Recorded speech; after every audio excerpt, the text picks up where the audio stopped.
This decision, supported by the public health authorities, is also subject to be changed depending on the evolution of the health situation in Quebec. This reopening will allow close to 85,000 workers to get back to work. Construction sites will therefore start in all sectors of construction, which will bring the reopening, full reopening of the supply chain of the construction sector, which includes many SMEs. And we prolong until the 31st of May the closure on Sundays of all retail stores except pharmacies, DEBs, restaurants, and grocery stores with certain restrictions and permissions. By opening our economy progressively, public health is going to be able to measure the evolution of the virus in Quebec. We are confident that the gradual reopening will be able to continue, but we will adjust ourselves as needed. Thank you to you both. So for the question period, we will start today with Patrick Belrose.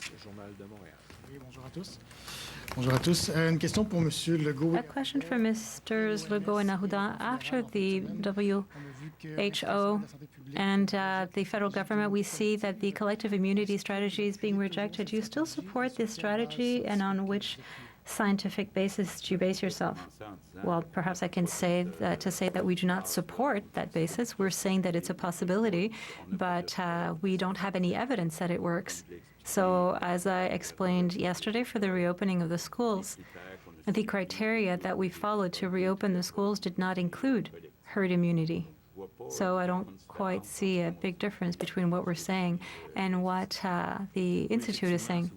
Yes, and if you will allow me, the minister was very clear on the 5 reasons that we base ourselves on to reopen the schools. There's not just infectious diseases. There's also all these social problems.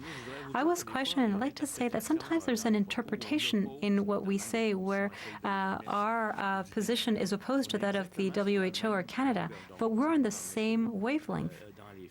In the facts, you know, we're told to be prudent. That's what we're doing. The Minister for the Economy himself says that it will be monitored very closely. This is a plan. We're announcing dates so that people can start getting themselves ready, but we will be evaluating the situation. We're going to be applying the same criteria that are recommended by the WHO in terms of feasibility, hospital capacity, screening tests, and all that. So when the Institute tells us that the question of herd immunity is not an element, well, I mean, everybody dreams of a virus that gives collective immunity because we don't have a vaccine, and we're not going to have a vaccine for a long time, and we don't have treatment either, and we know that we won't be able to stay confined. And the last message that I want to repeat, you have to look at the development of our economy right now, the openings, you know, like essential workers that are reopening right now. You can't see it as being a message to everyone that here we are, they're going out, so I can go out.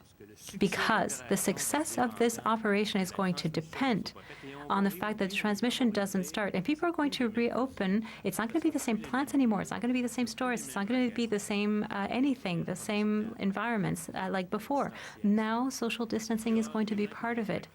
People who will not respect that are going to have fines. And I would ask the population to collaborate and to be prudent so that in our community we don't see a surge, not because of the reopening, but because people started gathering and started doing, having parties and exposed our elderly, who for us are important. If we do this, it's not for the fun of locking them up. It's not for the fun of, you know, to be vengeful of what they did when we were little. That's not at all. It's not, you know, it's because these people might end up in intensive care and might die, unfortunately, because circulation now is going to increase in the population, of course, with more people who are going to be in contact, etc. So that's important, and I wanted to clarify these elements because very often we're put into opposition in terms of interpretation. When I talked about herd immunity, it's because I had a question from you asking me what was the level of collective immunity that we'd like to see. If we were to have mass immunity, it was that. It was a theoretical thing. It's unfortunate, but this virus is quite treacherous. It infiltrates us. We're still learning about it every day, and we're not done. But we cannot either remain locked up forevermore. Monsieur Legault, why not allow small gatherings in private homes? You know, for example, dinners amongst friends or children who might play together with the neighbors' kids on their backyard. Are those people going to get fines if you end up 4 or 6 people in a residence or in a terrace? Well, nothing has changed as far as gatherings is concerned. As Dr. Arruda said, businesses, we can't close them forever. We need having income to be able to get services. So that is why we're going gradually.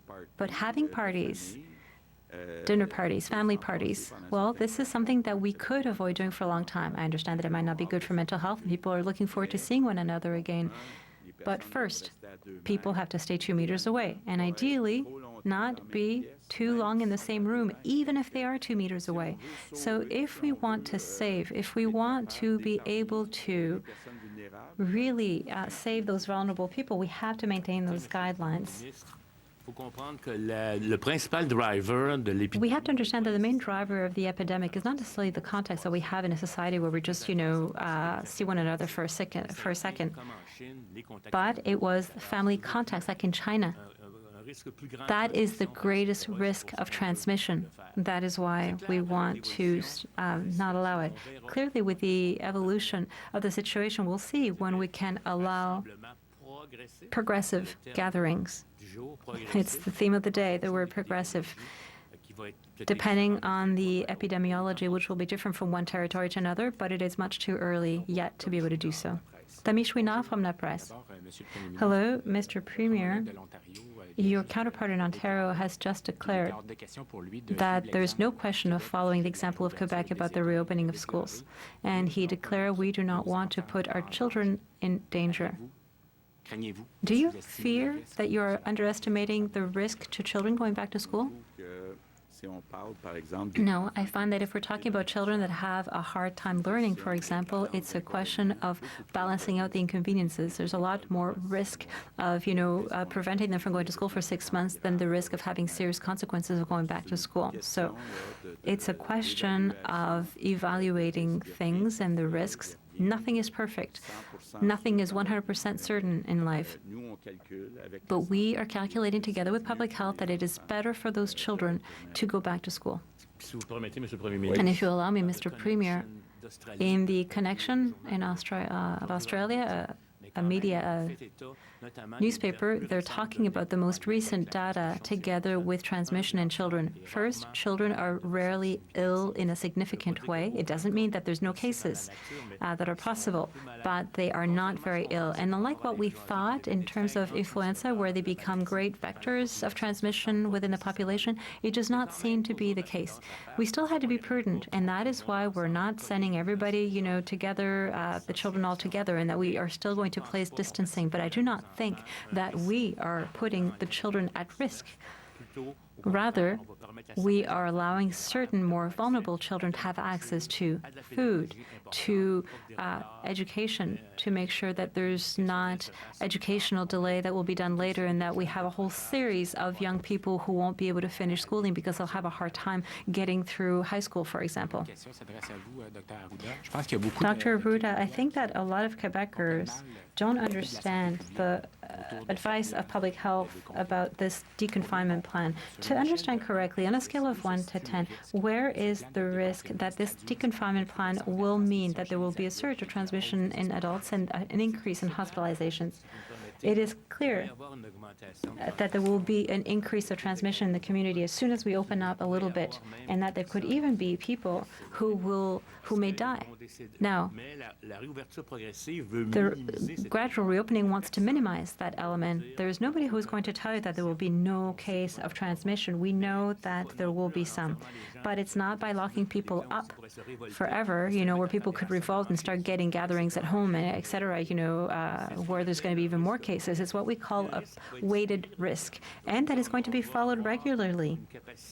We will have a possibility of keeping an eye on things, and I've said it, the Premier knows, and the Minister Fitzgibbon knows. We will go back if we think that we're going too quickly. We'll go back, and I would tell you that if the population does not follow the guidelines as such, I will recommend the confinement, a very important one, without hesitating, so that we don't have to end up in a situation where we have to choose between Mr. X and Mr. Y or Madam X and Mrs. Y to save them. But as I was saying, there will be cases. Yes, I can tell you that for 100% there will be more cases, but will these cases be uncontrollable? The answer to that is no. And don't forget one thing. We're not asking people who are at risk to deconfine themselves or to go to work. We are taking those people who are perhaps going to catch it, but who are going to have very little impact on their lives. Some of them might not have symptoms at all. Some might need hospitalization. I hope that not too many people will die, because I want us to be clear. The virus is here. And the virus is going to be here for a long time. We could decide to go back and wait for September and at the same time as the flu, which to me is not a very good idea. But each government is looking at its local epidemiology. We are deconfining in the regions that we call code regions compared to the hot regions, and it was very well said by all the international recommendations that we have to look at the local epidemiology to be able to make those decisions. So I think that in Quebec, we are able to do so. We know that it's a risk. We cannot eliminate the virus. It is circulating. The question is, how do we do it? How do we balance things out? And I want to say that the economy, money, mental health, everything that we call in a society, it's not just infectious diseases, but all those other things are determinants of health. You know, we want to avoid suicides in SME owners, divorces because things are going badly, and, you know, violence against children. That's also part of social health that we have to be able to measure. Ministre Fitzgibbon, Dr. Arruda. Where are you at in your considerations? Because just to set the table, we understand that there will be no traveling this year or the summer. It's going to be beautiful. People are going to be on vacation. But where are you at in your prognostics to open, for example, regions, you know, like campgrounds, parks, the fishing industry, restoration, the entire tourist industry, basically? Are we going to have a tourist industry this summer? When do you see that reopening happening? We don't know yet. We are continuing to evaluate the situation. We are starting with what we're announcing today, but for everything else, we have not chosen to open up, you know, restaurants or campgrounds. No, the campgrounds, hold on a second. Yes, in certain cases, it could be reopened. People who live in Florida, for example, in the winter, and they live on a campground in the summer, as long as certain guidelines are respected. But generally speaking, when there are gatherings, whether they be in a restaurant, whether they be in a showroom, we're not there yet. For the time being, we believe that it is not a good idea to reopen in the foreseeable future. For campgrounds, therefore, it's only for people who come back from Florida? I'd have to check. But if there are criteria that are followed, guidelines, people, you know, there are some who live in a camper, like as if they were living in a home. So we have to be prudent. As long as you maintain the 2 meters, I think that it would be okay. Now, for the elderly, many people are writing to me saying that with the rule, for example, people who are in residences for the elderly, for autonomous residents, they can't circulate, they can't go out, they can't leave their residence except perhaps to just go in the back yard. And other people are telling me, well, we can go out because we have our home. So we can go for a walk, we can have a certain level of freedom of movement. But it's not the case for people who live in residences for the elderly. Isn't there a kind of discrimination here? You know, don't we have like 2 different classes? No, I think it's a question of common sense. We know that in our CHSLDs and in certain RPAs, you know, residences for elderly people, there is contagion. And there is a situation as well which was very difficult. A lot of people were contaminated. We want to avoid that people continue increasing the number of infected people, either in the residences where there's already infection or in those residences that have no cases, and it's a majority of them. So it has to be understood that the risk is greater in a residence rather than somebody who lives alone in their home. So that's why we are very prudent of not taking the risk that people walk around do not respect the 2-meter distance and bring that back to the residents and contaminate tens of other residents. So it's a question of common sense. I'd like to mention that time is going by very quickly. Next question. Dr. Arruda, thank you for having supplied the data concerning the deaths in CHSLDs yesterday as well as today's curve. What we can see, however, is that since there were like 2 peaks, have we reached the maximum peak, or are we thinking that there's more to come? Listen, all of this will depend on the evolution and how people will be behaving, if you'll allow me to say so. We saw the first peak that might correspond, and this is hypothesis. I'd have to have very fine analyses on all the causes of each of the cases that we had. But it's probably what happened with the traveling at the beginning, you know, like the people who traveled, people who came from the outside, etc. And after that, there's the drama of the CHSLDs on top of it all. So we can see the very significant increase. What we want to avoid is to have the big peaks. What we want to avoid is a curve that starts doing this again. You understand? We want the curve.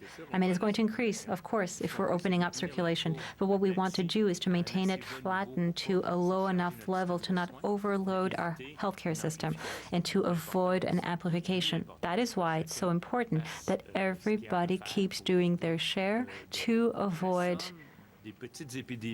some amount of small epidemics which can become large epidemics. But it's clear that if ever in a manufacturing plant, if there's an epidemic, we will intervene, we will contain, we will cease operations, we'll make sure that the families of those people are not ill, and all that. All that will be maintained to avoid the curve going back up significantly. And we will, of course, test, and test to see how the population is moving through the population, even probably people who are asymptomatic. There will be samples done.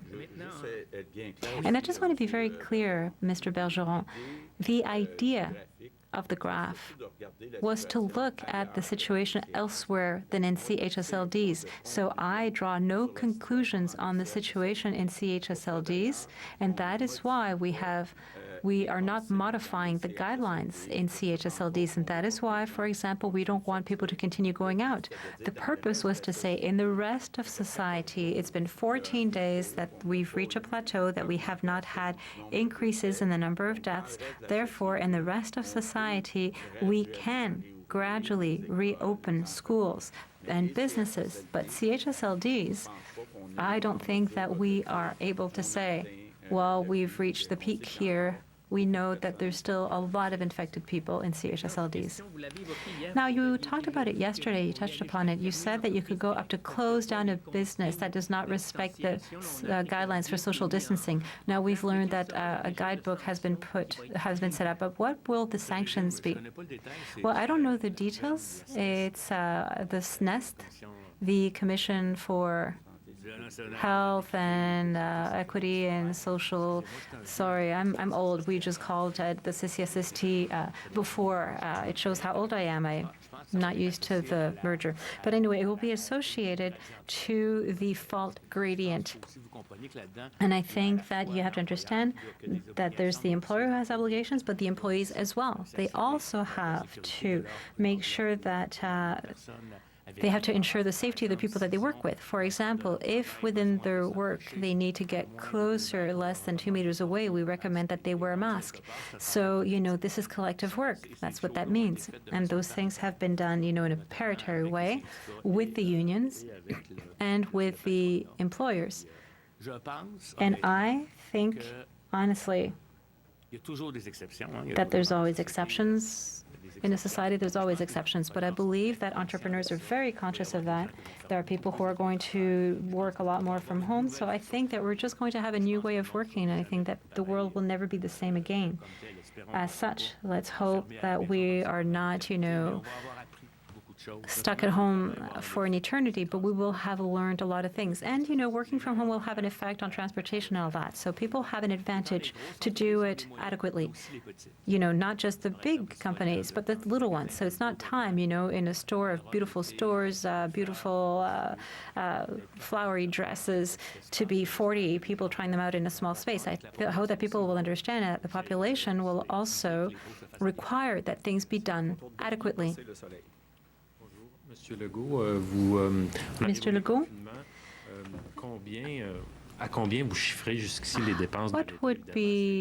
How much do you think that have been the expenses of the state? I know it's very broad, and it's mainly Mr. Girard who has that information, perhaps more, but where are we at? Well, listen, we are at this stage.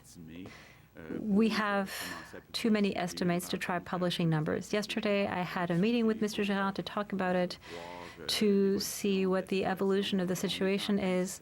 We are working on it to be able to answer you within a few months. And my other question is, where are you at, perhaps with public health, now that we are deconfinement, on the tracing on cell phones, following people who are ill to know whether they are following the guidelines or not? Okay, first I want to be very clear. There will be protection of personal data. If ever we were to use that data, it would be with the agreement of the people concerned. So it would be for their own good and with their agreement. But we are not yet at the stage of saying whether we're going to use those means or not. And you have been listening to the Premier of Quebec as well as Quebec officials talking to us, to reporters and to Quebecers about their plans for reopening businesses in that province. Quebec, as you may know, it has been the province that has been hit the hardest by the coronavirus COVID-19 pandemic. These are the plans for the province, that some businesses are going to reopen throughout the month of May. Stores that are not in shopping malls or that have a door to the outside, that are outside the region of Montreal, are going to open on May 4th. And then on May 11th, stores that are inside the region of Montreal that have a door to the outside, that are not in shopping malls, will be able to open on May 11th. The entire construction sector, construction sites are going to reopen on May 11th. And then the third group of businesses is manufacturing plants, and there are limitations on how many can be in those plants, and you'll have to abide by physical distancing. But this is Quebec's plan to reopen businesses. This comes just one day after the province announced that they're going to open primary schools in the province of Quebec in 2 stages, again outside of the city of Montreal and the Montreal region, and then within the Montreal region in the next few weeks. We're taking you now to Toronto. Ontario's Premier and ministers have just given an update about their response to COVID-19 in the province. Today, Ontario is reporting 525 new cases. Let's listen to the Premier. We have a path forward, and we have to remember that reopening the economy is a process, and it will take some time to do it right. Yesterday, we presented a decision-making framework to guide us. This framework is the start of the process. We've already seen positive progress on the criteria we laid out. And later this week, we'll be releasing the next step in this process. Clear sector-specific labor guidelines for how businesses can operate safely in this new reality. Having a clear framework, having well-defined labor guidelines, these are critical steps to opening the economy safely. These criteria and guidelines will be based on best medical advice and scientific evidence available. Because in the coming days and weeks, as we move to open more and more parts of the economy, as more and more workplaces open up, having clear safety guidelines in place will be critical to keeping COVID-19 at bay. And putting these pieces in place will help us move as quickly as possible to reopen the economy safely. And we can't do that critical work without talking to our job creators and entrepreneurs. As I've always said, our small business owners are the backbone of our economy. Before this crisis, they employed millions of Ontarians. We know they've been hardest hit by this terrible pandemic.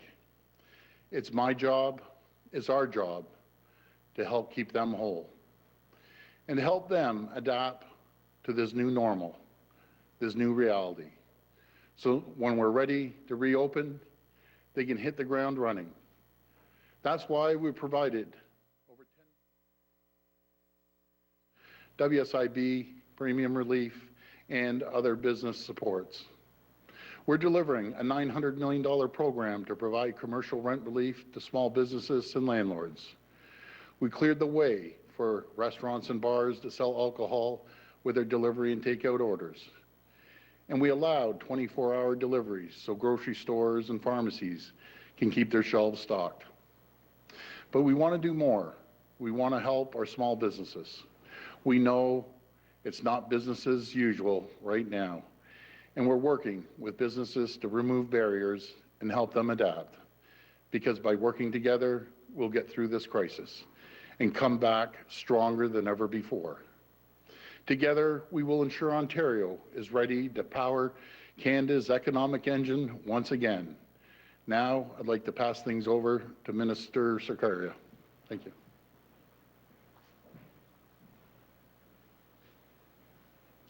Good afternoon, everyone, and thank you, Premier. As Associate Minister of Small Business and Good afternoon, everyone, and welcome to today's update on COVID-19 in New Brunswick. Bonjour tout le monde et bienvenue à cette mise à jour sur le COVID-19 au Nouveau-Brunswick. Les porte-paroles aujourd'hui sont le médecin hygiéniste en chef, le Dr. Jennifer Russell, et le Premier ministre, Blaine Higgs. Speaking on behalf of the province today are the province's Chief Medical Officer of Health, Dr. Jennifer Russell, and Premier Blaine Higgs. Dr. Russell. Thank you, Bruce. Merci.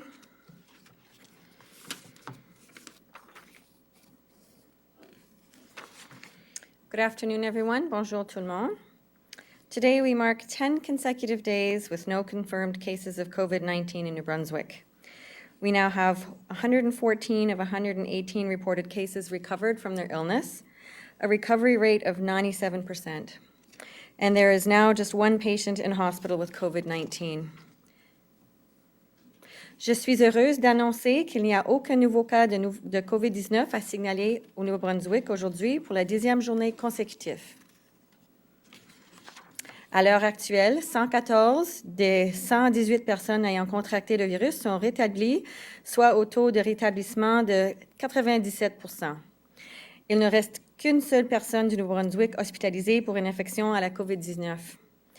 We are not declaring mission accomplished. In fact, we are expanding our mission. So today, I'm announcing a further expansion to our testing protocols to ensure we are identifying any COVID-19 case that may appear in our province. Aujourd'hui, j'annonce que nous élargissons encore davantage nos protocoles de dépistage pour nous assurer de trouver tout cas de COVID-19 qui pourrait survenir dans la province. It is crucial that we do more testing at this stage with a broader range of symptoms to maintain the level of testing that we have been doing thus far, and thus informing our information and data to make good decisions moving forward. As we learn more about the COVID-19 virus and how its presence is shown in the human body, we will ask New Brunswickers to be watchful for a new range of symptoms. 2 weeks ago, I announced that testing would be recommended for anyone who observes 2 or more of the following symptoms: fever above 38 degrees Celsius, a new cough or worsening chronic cough, sore throat, runny nose, and headache. Today, we are adding the following symptoms to that list: signs of fever, such as chills, a new onset of fatigue, a new onset of muscle pain, diarrhea, loss of taste or smell. In children, purple markings on the fingers or toes. If you or anyone in your family has experienced 2 of these symptoms, please call 811 and follow their directions. With the exception of the one for children, you only have to have the one symptom for the purple toes and fingers. Il y a 2 semaines, j'ai annoncé que je recommandais aux personnes présentant au moins de 2 des symptômes suivants de subir un test de dépistage: une fièvre dépassant 38 degrés, une nouvelle toux ou une toux chronique qui s'aggrave, un mal de gorge, un écoulement nasal, un mal de tête. Aujourd'hui, nous ajoutons des symptômes suivants à cette liste: une fatigue nouvellement apparue, de nouvelles douleurs musculaires, la diarrhée, la perte de goût ou de l'odorat, et chez les enfants, des taches mauves sur les doigts ou les orteils. Et seul pour les enfants, celui-là, vous avez seulement besoin d'avoir un symptôme pour cet symptôme spécifiquement, les taches mauves sur les doigts ou les orteils. Si vous ou un membre de votre famille présentez 2 de ces symptômes, veuillez appeler le 811 et suivre les consignes. You may be referred for testing and will be asked to self-isolate until your test results are known. For children displaying purple markings on their fingers or toes, testing will be indicated even when none of the other symptoms are present. Si un enfant de taches mauves sur les doigts ou orteils, il faudra le faire tester, même s'il ne présente aucun autre symptôme. In addition, your family doctor can refer you for COVID-19 test at any time in their medical judgment if this is warranted. This list of symptoms covers our current knowledge of the signs of COVID-19, but we are learning more about the virus every day. And as new symptoms are confirmed, they will be added to our testing protocols. This expansion of testing will put further demands on our collection sites operated by our regional health authorities and on our microbiology laboratory at the Dr. Georges Dumont Hospital Center in Moncton. But I am confident that we have the resources, the test kits, the medical equipment, and the people to meet this challenge. As has been our practice, some groups will get priority in the testing process. We need to protect the most vulnerable in our society, including patients in hospitals and residents in nursing homes. We also need to protect the people who are protecting all of us, including doctors, nurses, paramedics, and other health professionals, as well as people working in hospitals, nursing homes, and other institutional settings. Giving priority to these groups may mean that we won't be able to process every test as quickly as we would like. I understand that this is a source of anxiety for many of you. Please remember that you can use our secure web portal to access your test results so that you can be informed of your condition as quickly as possible and act to prevent the further spread of this disease. Appropriate testing has been a key element of our success to date, as has our efforts to control movement across our borders and limit the number of travel-related cases. As we reach the end of the academic year for students at our universities and community colleges, families will be planning to move students home from their apartments or dorm rooms. To ease this process, families coming from out of the province will be able to enter New Brunswick for no more than 24 hours for the purpose of a moving student. They will be expected to self-isolate as much as possible while they are here. They should familiarize themselves with the provincial public health measures such as physical distancing, wearing a community mask before entering New Brunswick. À l'approche de la fin de l'année d'études des universités et des collèges, les parents planifient le retour à la maison de leurs enfants étudiants et leur déménagement de leur appartement ou chambre de résidence. Pour faciliter le déménagement, les familles de l'extérieur de la province pourront entrer au Nouveau-Brunswick pour une période maximale de 24 heures afin de leur permettre de déménager les biens des étudiants. Ils devront s'auto-isoler autant que possible pendant qu'ils seront dans la province. Toute personne qui demeure dans la province pendant plus de 24 heures devra se soumettre aux exigences obligatoires de l'auto-isolement de 14 jours. Toute personne qui quitte le Nouveau-Brunswick pour aller chercher un étudiant dans une autre province devra s'auto-isoler pendant 14 jours, peu importe la durée du séjour ailleurs, et respecter toutes les consignes de santé publique à son retour à New Brunswick. They should go directly to the residence, pack up, and return directly to their home province. Anyone who stays longer than 24 hours will be subject to the mandatory 14-day self-isolation. For those leaving New Brunswick to pick up students in another province for any length of time, you'll be required to self-isolate for 14 days and follow all public health directives upon your return to New Brunswick. These measures are important tools in slowing the progress of COVID-19, but the most effective means we have is to maintain the practices that have got us to this stage. It means maintaining 2 meters of physical distance from others and wearing a non-medical mask that covers your mouth and nose when physical distancing is not possible. It means washing your hands regularly and thoroughly, not touching your face, and cleaning commonly touched surfaces in your home frequently. These are the things that will save lives and protect our healthcare system, and these are the things that have saved lives and have been protecting our healthcare system thus far. And this remains our overriding objective. Let's continue to work together to get the job done. Thank you. Merci.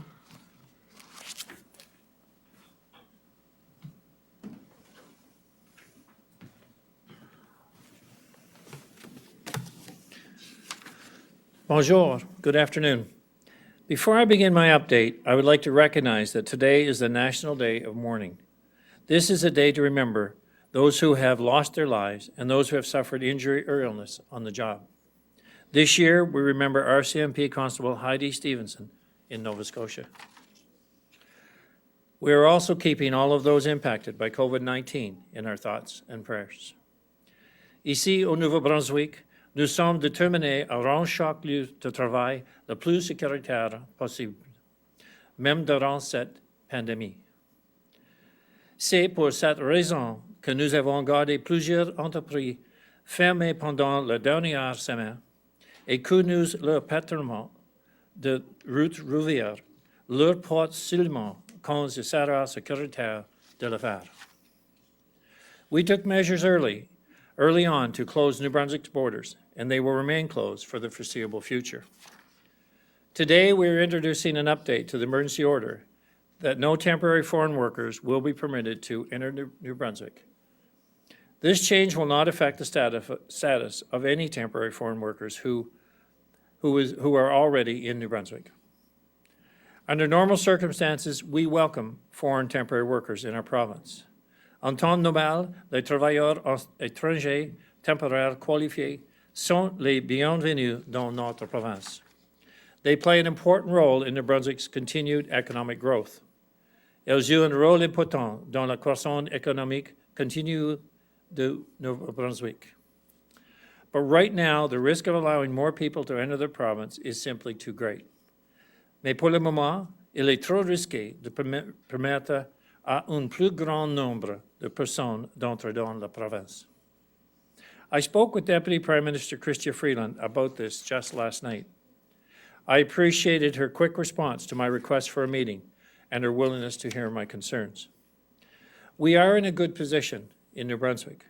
We've worked hard, and so far we have been very successful in containing COVID-19.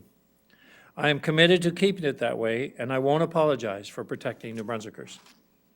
I explained to the Deputy Prime Minister that we have approximately 1,500 temporary foreign workers in New Brunswick right now. Like the rest of our population, many are unemployed at this time.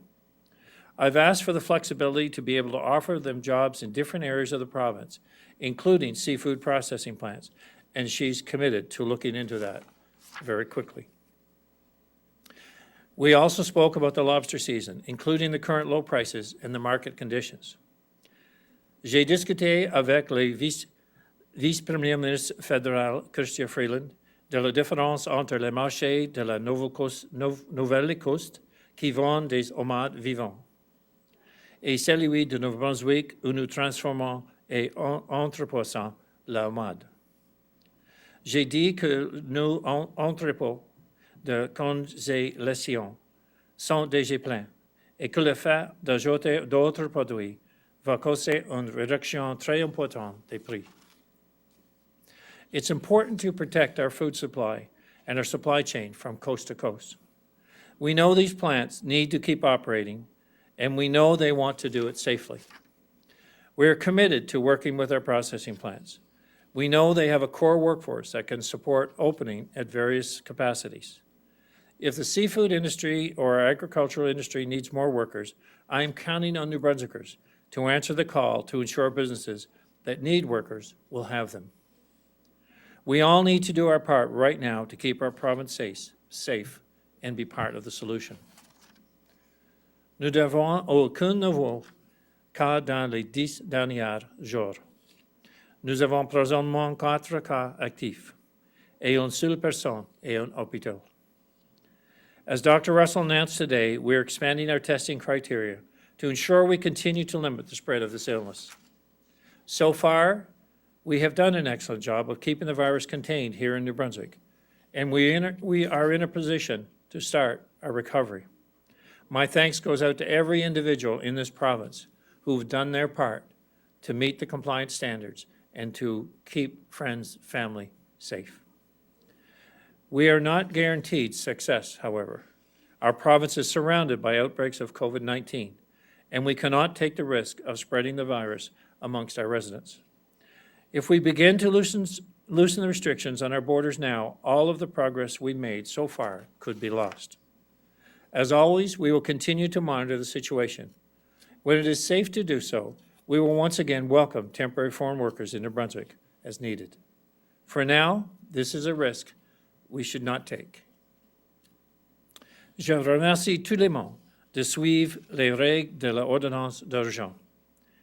Si tout le monde continue de respecter la loi, je pense qu'il y aura moins de restrictions dans les semaines à venir. These coming weeks and months will be crucial.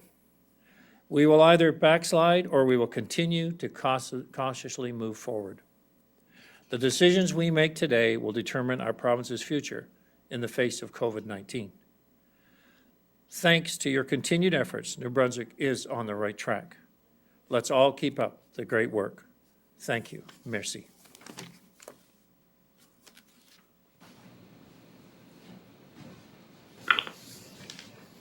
Merci, Monsieur le Premier ministre et Dr. Russell. Nous allons maintenant procéder aux questions des journalistes. Vous avez toujours le droit de poser vos questions dans la langue de votre choix. We will now proceed with questions from the members of the media. You have the right to pose your question in the language of your choice. Vicky Hogarth, Charlotte County TV. Thank you, Bruce. My question is for the Premier, and it comes directly from the Mayor of Campobello and the Year-Round Ferry Committee.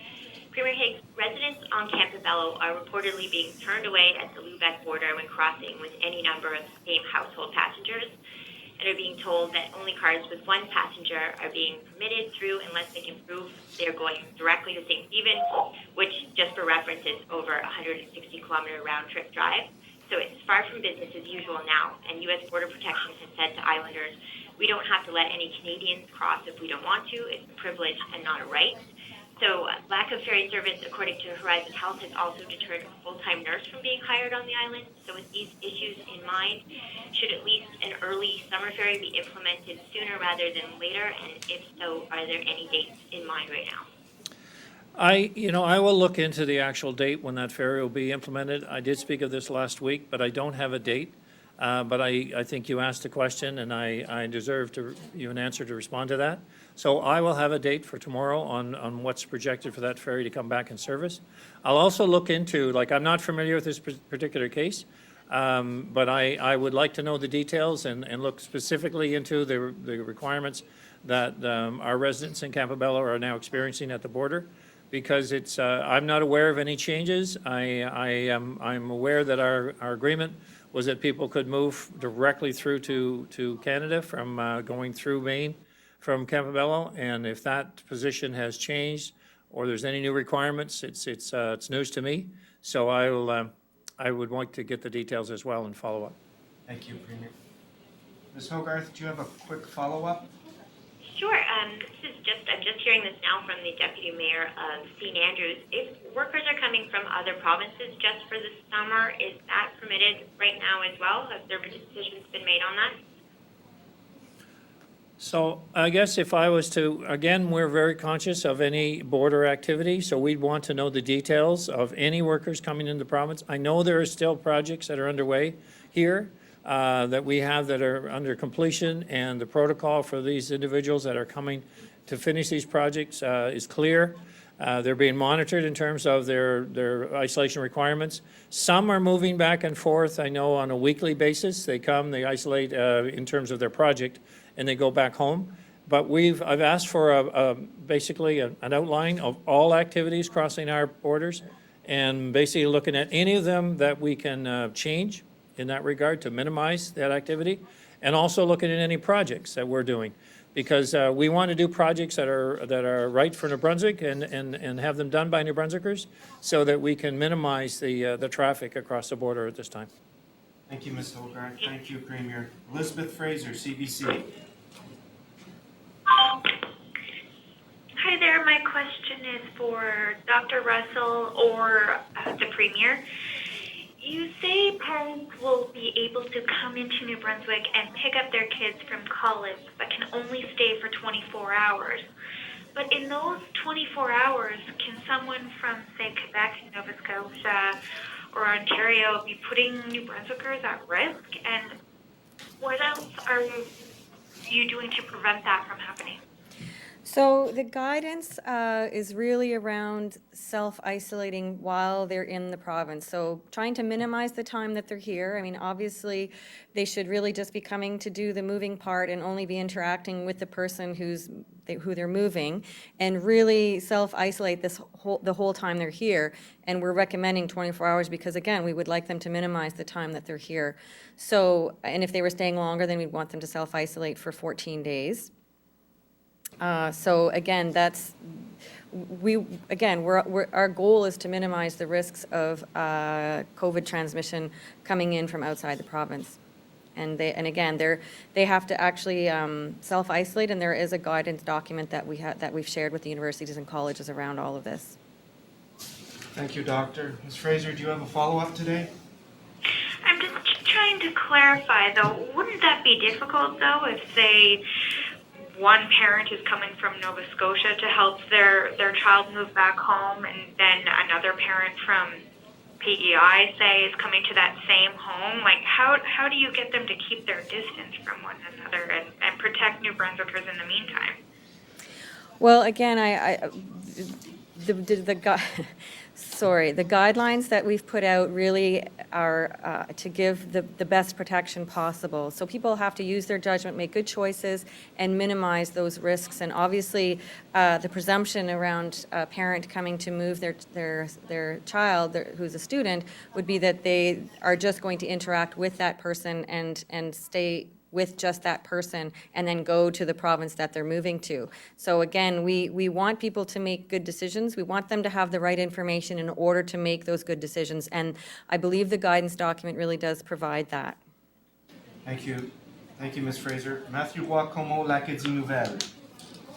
Merci. Ma question est pour le Premier ministre Blaine Higgs.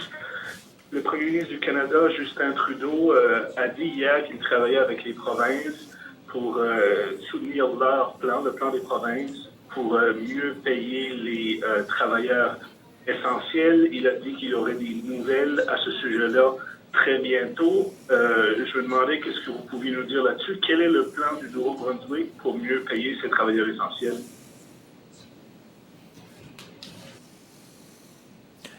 So I think that sums up in many ways, because we are working with the federal government for clarification on what their program covers, their definition of essential workers, and the cap that they had placed on it. So we continue to seek clarification and guidance from the federal government, and that's kind of where we are. And then we'll be presenting that to our COVID cabinet committee and cabinet likely in the coming days, but I don't have a definite timeline, but likely in the coming days. Merci, Monsieur le Premier ministre. Merci, Monsieur Roy-Como. As-tu un suivi? Oui, sur le même sujet, toujours pour Monsieur Higgs. Au départ, on parlait des travailleurs des foyers de soins. Maintenant, c'est plutôt les travailleurs essentiels en général. Qui aimeriez-vous qui fasse partie de cette liste-là et du plan provincial pour payer mieux les travailleurs essentiels? On pense à qui? Well, I think as we looked at the original guidelines, we basically looked at categories that were currently paying under the $2,500 a month. That was kind of what the federal guidelines had proposed. So that was creating the first list. I think initially, there was discussion about healthcare workers only, and so we're looking across the network to say, how many people are in the system right today that would fall under the category of the federal requirements. How many are certainly going above and beyond what they would normally do in the face of this crisis?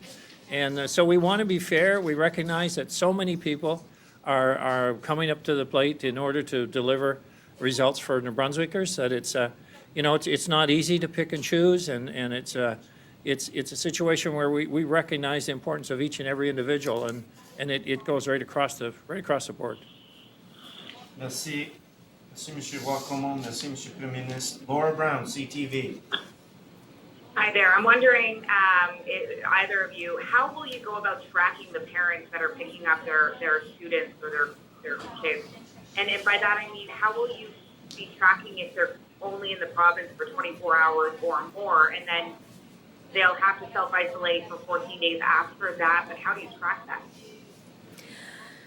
Well, DPS has border measures in place at the borders, and my understanding is they actually take information from the vehicles that are crossing over into the province. And so, again, we're trying to facilitate this type of moving and making sure that it can be done as safely as possible. So again, the guidance document we've provided would have the information in there around the social distancing, wearing a community mask, all the things that you need to do to protect yourself, and obviously minimizing the time that they're in New Brunswick, and while they are here, needing to self-isolate, so doing nothing but the actual parts that are involved in the moving and only interacting with that person that they're moving. Thank you, Doctor. Ms. Brown, do you have a follow-up today? Yes, I'm wondering where you're at with the decision regarding mandatory mask wearing while out in public. And I'm wondering if that will go to more frontline workers. And by that I mean, I've been speaking to an individual who was concerned he had been pulled over by an RCMP officer, and the officer was not wearing a mask. And obviously the officer had to get within 6 feet of the driver, and he was concerned about it. And I wonder if there's a feeling on whether or not masks will be mandatory, and will it be mandatory for everyone, no matter their profession? It's a great question, Laura. I think the non-medical masks that we've been talking about for members of the community are strongly recommended, and obviously in situations where people cannot socially distance. So trying to socialize the concept, get it to be something that people are more comfortable with culturally, so that anytime there's a situation that they have to come within 6 feet of somebody else, that they have their community mask at hand. We have to provide enough time for people to procure these masks. It's not like they're in supply in huge numbers in terms of procurement. So individual citizens need to be able to have the time to get ready to make that happen. So right now, from a public perspective, from a private citizen's perspective, we are saying that it is strongly recommended that everybody have a community mask so that they can wear it when they're in public, when it's not possible to socially distance. So that's for private citizens. For healthcare workers, certainly we have documents that are specific to healthcare workers. We also have documents that include anybody who's going into the hospital. They need to wear community masks as well. So in terms of all of those pieces, it could be mandatory at a later date, but again, at this time, we just want to make sure for private citizens that they have, again, the information they need to make good choices. If they need to go purchase them, then they have that time to do that, and then they have them on hand. And it's about protecting others. And so, again, we have a population in New Brunswick that obviously we have a lot of elderly people. We have people with chronic medical conditions such as heart disease, high blood pressure, obesity, lung problems, and these people are at a higher risk for having complications from COVID-19. So when you're wearing the community mask, you're protecting those people from being at risk for contracting COVID-19. Thank you, Doctor. Thank you, Ms. Brown. Ms. Brown. Cédric Tivienne, l'Acadie Nouvelle. Oui, bonjour. C'est une question pour le Premier ministre ou Madame Russell. C'est au choix. J'aimerais savoir qui décide des mesures de rétablissement dans la province et en donnant la priorité à quel principe éthique.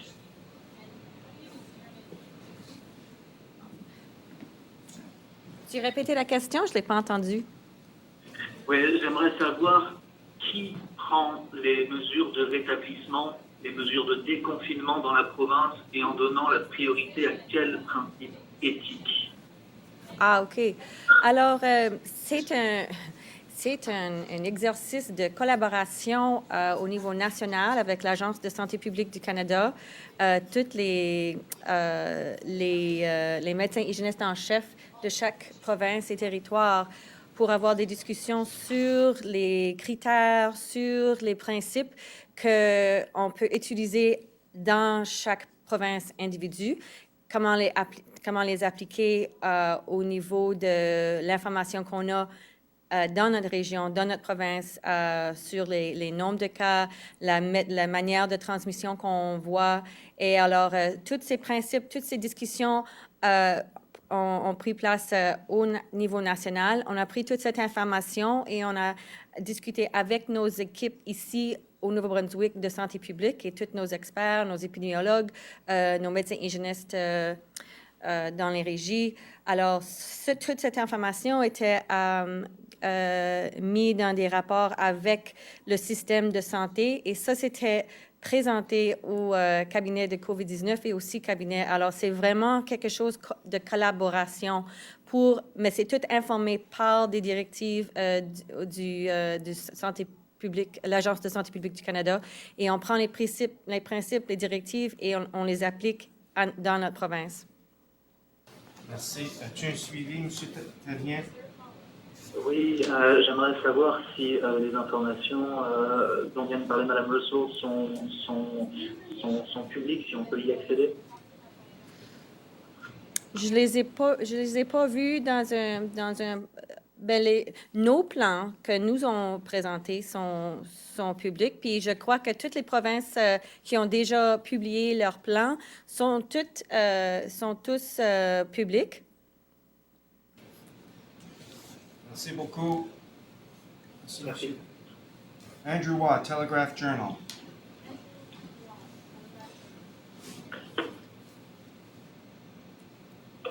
Yeah, hi.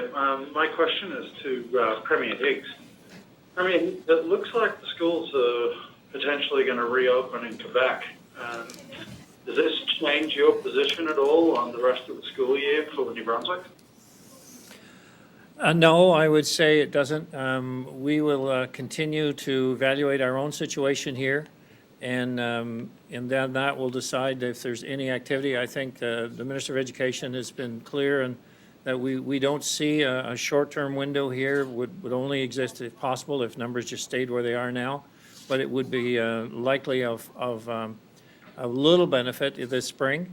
I think the Department of Education is focused on getting a very appropriate ability to have e-learning and to be in a situation to do that proactively. So regardless of how long this goes on, we can get our kids learning more and more from home and be in a better position so we don't lose too much of the school year or be well prepared next fall. Thank you, Premier. Mr. Watt, do you have a follow-up today? I do. Thank you. This one's to Dr. Russell. Dr. Russell, we're just around about 13,000 tests done. You've expanded the symptoms. Obviously, some of this is based on new information that you've got, but are you also trying to get more New Brunswickers to show up for testing? Is that part of the plan here? It's definitely a combination, Andrew. So it's a combination of guidance from the national level and new information that's provided. There is a national testing strategy, again, that we base some of our decisions on. We base it on our resources in terms of human resources and stockpiles. And yes, it's very, very, very important that as many people get tested as possible in terms of maintaining our numbers, because we need to maintain a certain threshold of testing so that the information that we are basing our decisions on are based on really good data and really good evidence. And we can't guarantee that unless we keep the testing numbers on average what they have been or increase those numbers. So this will be an ongoing priority for us. Thank you, Doctor. Thank you, Mr. Watt. Morgan Campbell, Global. Hey, guys. This question's for the Premier. Premier Higgs, Ontario is looking to their neighbours to the east and the west of us to determine steps moving forward that would see the rollback of emergency measures. Now, New Brunswick has implemented the new bubble approach. I was wondering what went into that decision and how has it been progressing since it was implemented last week? So there are so many factors involved in making decisions around restrictions, when to lift restrictions, which restrictions to lift. There are so many different factors involved, from the economy to social determinants of health, mental health, security, safety.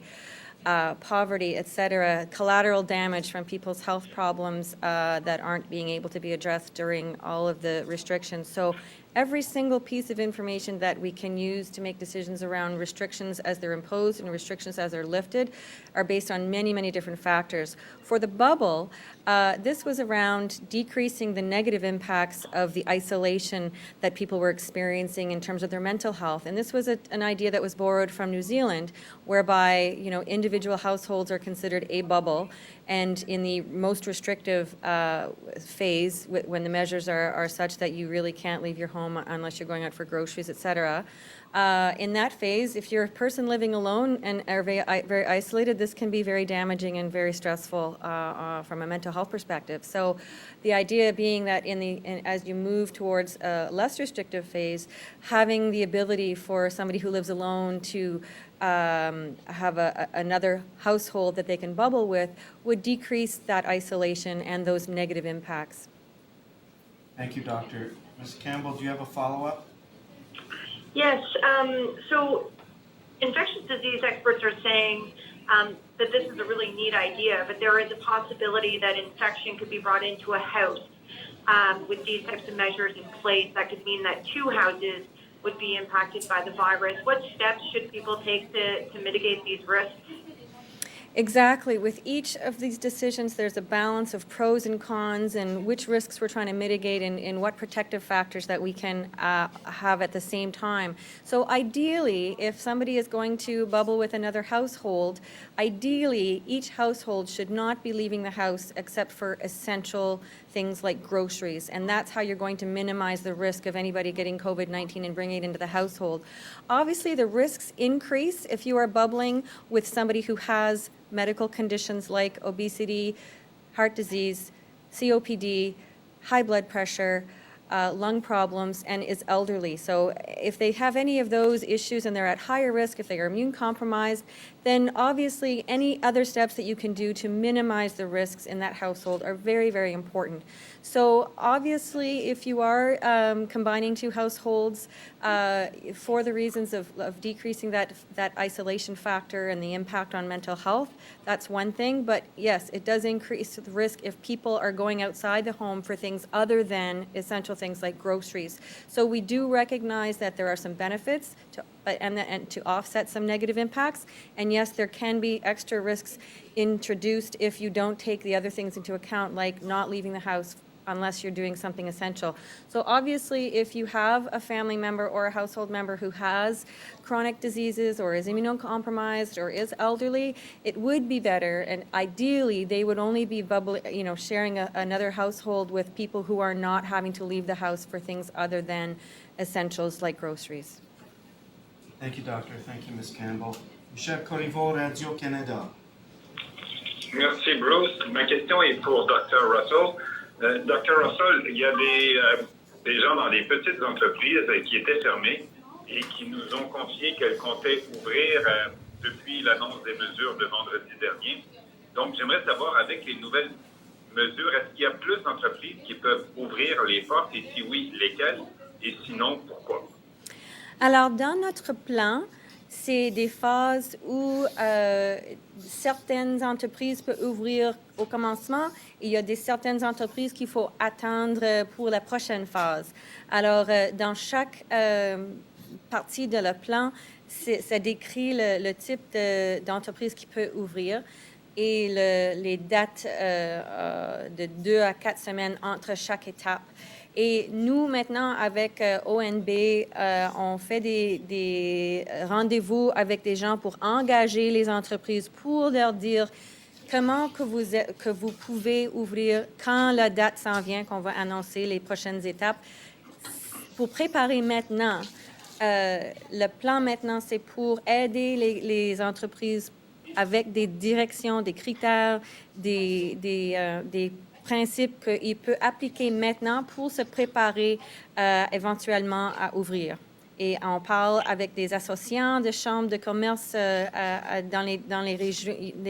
dans chaque région. Alors ça, c'est du travail qui est très, très, très important pour 2 raisons. Une, il faut que ça soit sécuritaire, la manière qu'ils ouvrent, sécuritaire pour les gens qui travaillent là et sécuritaire pour les patrons. Alors, partager l'information, c'est très, très, très important pour qu'ils puissent ouvrir dans une manière très, très, très sécuritaire. Merci, docteur. Merci, M. Corriveau. As-tu un suivi cet après-midi, M. Corriveau?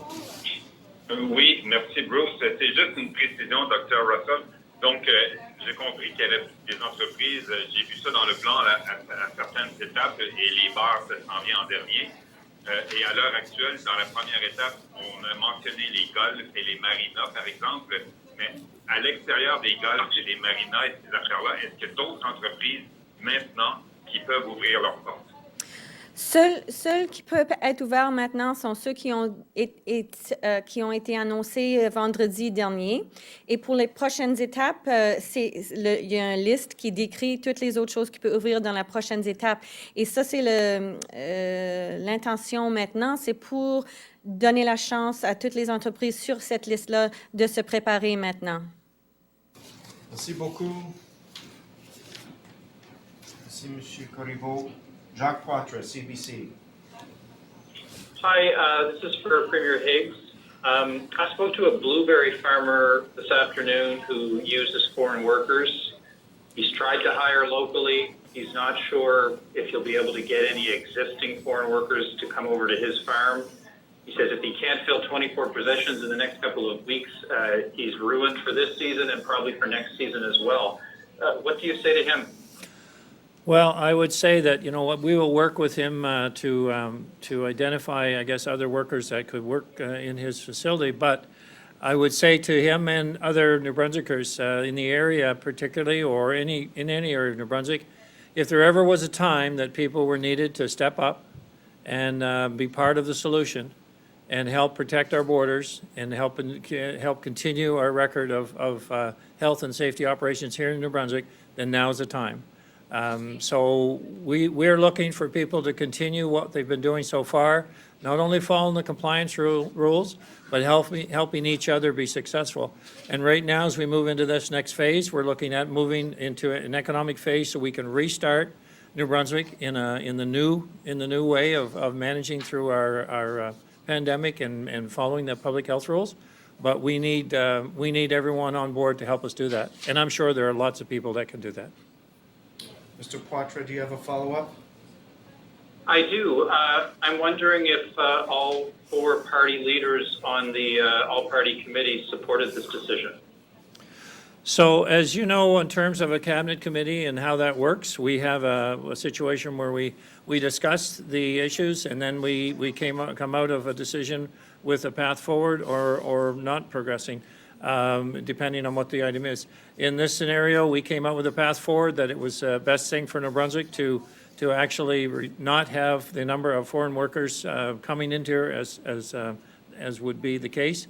Cabinet is a confidential process. In this scenario, we also focus very much that there are 1,500 foreign workers and in our province right now. Many of them unemployed. I made reference to that in my talk this morning. So we asked the federal government, my discussion last night with the Deputy Prime Minister Freeland was, can we have flexibility here to move these workers around to help? So that's one source. And then, of course, the other source is how we actually move in a direction to get people in New Brunswick to be part of the solution as well. Thank you, Premier. Thank you, Mr. Poitras. Silas Brown, Global. Hi, Premier. I'm wondering if you can walk us through the calculation here where we have, on one hand, parents being allowed from outside of the province to enter in to help children move. But on the other hand, we won't have temporary foreign workers coming in. Obviously, one group would remain here and be here for longer, but there's still the risk of transmission really from anybody entering from across the border. So can you walk us through that calculation to allow one group to come in and not another? Well, I think everything, as Dr. Russell said, it is a calculated risk, and what are the options? If it's a case where a student is required to move out of their dormitory or out of the university, we've seen this from our province and students moving back home had to go into another province and come back. There's a very clear path of what they're to do while they're here. And as Dr. Russell pointed out, our security, public safety officers do take note of who's coming. They do take note of the time they're here, and they do have a contact information to follow up on that. I think that in the case of the temporary foreign workers, it's quite a different scenario. We have a situation where we do have the ability to offset that labor force. And this is a case where why would we take additional risk by bringing not only people from across the border, but from other parts of the world at this point in time when New Brunswick is kind of an island unto itself right now. So why would we take an unnecessary risk in that regard when we have, especially with so many people unemployed in our province at this stage as a result of COVID-19, and so many people that have demonstrated a willingness to help us get back into a recovery mode? Why would we not take advantage of that and minimize the risk of bringing someone in, not only from another country, but another place in the world? Mr. Brown, do you have a follow-up? Yeah, you sound quite optimistic that some of these positions that are normally filled by temporary foreign workers will be able to be filled by either ones who are already here or New Brunswickers. But there's a reason why people depend on foreign workers for a lot of these positions. If this doesn't work, if we see people like the blueberry farmer that Jacques mentioned, who ends up in a really bad position over the next several months, would the province look at stepping in with some sort of aid package to help people who are struggling with the lack of temporary foreign workers, or are you just going to hope that we here in New Brunswick can fill that labor market? Well, I am optimistic, because I have seen people across this province, as they've said, step up to the plate and make a difference in where we are right today in this situation. I've also had communities, initially before we started movement around the province, we had different communities from different parts of the province that say, well, we don't want to have movement in our province. We don't know that we even want New Brunswickers moving around our province. So we've kind of overcome that hurdle. So these same communities, could be in a position right now that say, wow, if I can find people locally to work in my plant and get started, that is safe for my community, it's safe for my operation. We've seen plants that have started up in other parts or running, particularly processing plants in other parts of the country that, it is a close contact type of operation that requires very strict adherence to the public health requirements. And we want to ensure that we have the best possible chance for success. So yes, I am optimistic that the people of this province will once again demonstrate their willingness, their ability to maybe go out of their comfort zone or to step up, because we need them. We need to continue working together to ensure that we have a successful outcome and it continues to be successful. Thank you, Premier. Thank you, Mr. Brown. Adam Harris, Telegraph-Journal. Thanks, Bruce. Question for the Premier. Premier, you talked about potentially also not going ahead of spring lobster season. Is that still going ahead now? I would guess it likely will. In my discussion last night with Deputy Prime Minister Freeland, we discussed that there are nuances here in Atlantic Canada, and I appreciate that in the case of Nova Scotia particularly, who are looking to restart their live lobster market to China and other exports. In the case of New Brunswick and the island to a great degree, most of our lobsters are all processed lobsters, and so they would supply the processing plants that are at this point, full in inventory. So my question and concern was that the markets are very limited. The supplies are more than adequate because our freezers are full. And so is the right solution to try to build more freezers in a period of time that, is a limited window? Or is it to try to say, well, okay, will we start up? And right now I would say that DFO will likely maintain the season as it's planned. That's why our focus is, okay, we'll protect our border here in New Brunswick, but we will work with producers and processors in order to find, workers that will be part of their solution. And I think it's also important to recognize that many of the plants have a base number of employees that are able to start up their plants and able to work their plants at different or varying degrees of capacity. So I think we all need to find a solution here, and the solution it's trying to get people back to a norm. And at the end of the day, as we work together, it's also having a province that gets back to a norm as much as it can. So, we can continue to function as a society under the new rules. Thank you, Premier. Mr. Harris, do you have a quick follow-up? Yes, please. A question for Dr. Russell. Dr. Russell, did you advise the Premier to stop the flow of temporary foreign workers into the province? That directive hasn't been given by the country's chief medical officer, and the feds have put in rules to see temporary foreign workers self-isolate. Do you agree with today's move? So that's a government decision, and so my job is to provide recommendations around risks, and obviously we do know with the pattern of transmission that we have currently in the province and our low numbers that the risk remains for cases to be imported from outside of our province, and so that's why all the information from a public health perspective around what we should be doing right now in terms of moving forward is continuing to make sure that everything that we can do around our borders is done. But again, this was a government decision, but in terms of highlighting risks, our borders right now are the risks. Thank you, Doctor. Thank you, Mr. Harris. Nicolas Steinbach, Radio-Canada.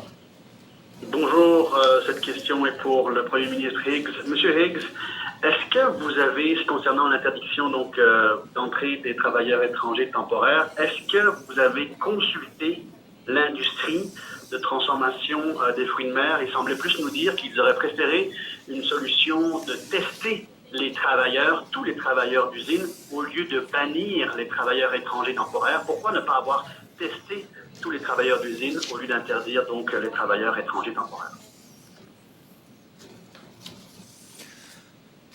So there were various discussions that have been held over the last few weeks in relation to the processors, the market, the storage that's there, whether there was a fishing season. That's why we had initially spoke about delaying till May 15th.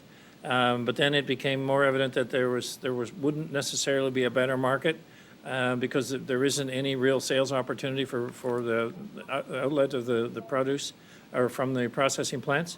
So in the idea of discussions, so there were mixed opinions, but at the end of the day, the risk of keeping our New Brunswick citizens safe falls right here. It falls with the recommendations that I get from Dr. Russell and her team, and it falls with my colleagues and the Cabinet Committee as we discuss what are the risks and can we mitigate them.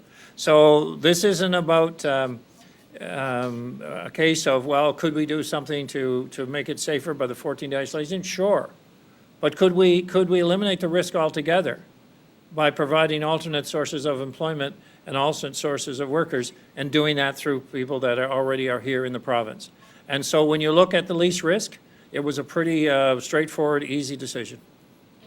Merci, Monsieur le Premier ministre. Monsieur Steinbach, as-tu un suivi cet après-midi? Oui, rapidement. Vous répondez quoi, Monsieur Higgs, aux propriétaires d'usines de transformation qui nous ont dit nos travailleurs étrangers temporaires sont déjà dans l'avion? On nous dit que des travailleurs mexicains sont déjà en route pour le Nouveau-Brunswick. Vous leur répondez quoi aujourd'hui à ces propriétaires d'usines? Well, actually, they're not, because they weren't scheduled to leave until tomorrow. And so they're not on a plane coming here at this point in time, the ones that I'm familiar with. And I think there were about 175 in this particular situation. In total, we bring in about 600, and they stage in different periods of time, which we'll be tracking and monitoring our options in that case. But,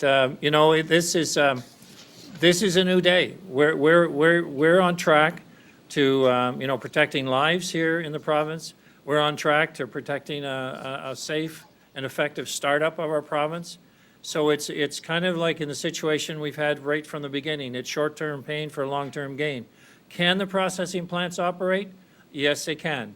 Do we have adequate workers here in the province that could help and run these plants and work with these processors? Yes, we do.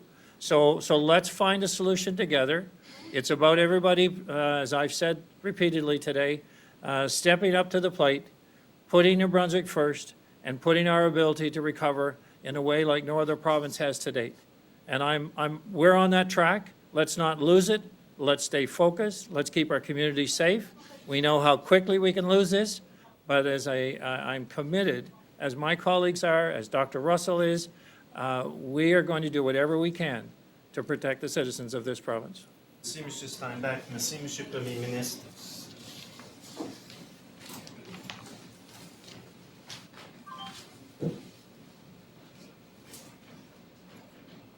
That concludes today's update. Thank you very much. Voilà la fin de notre mise à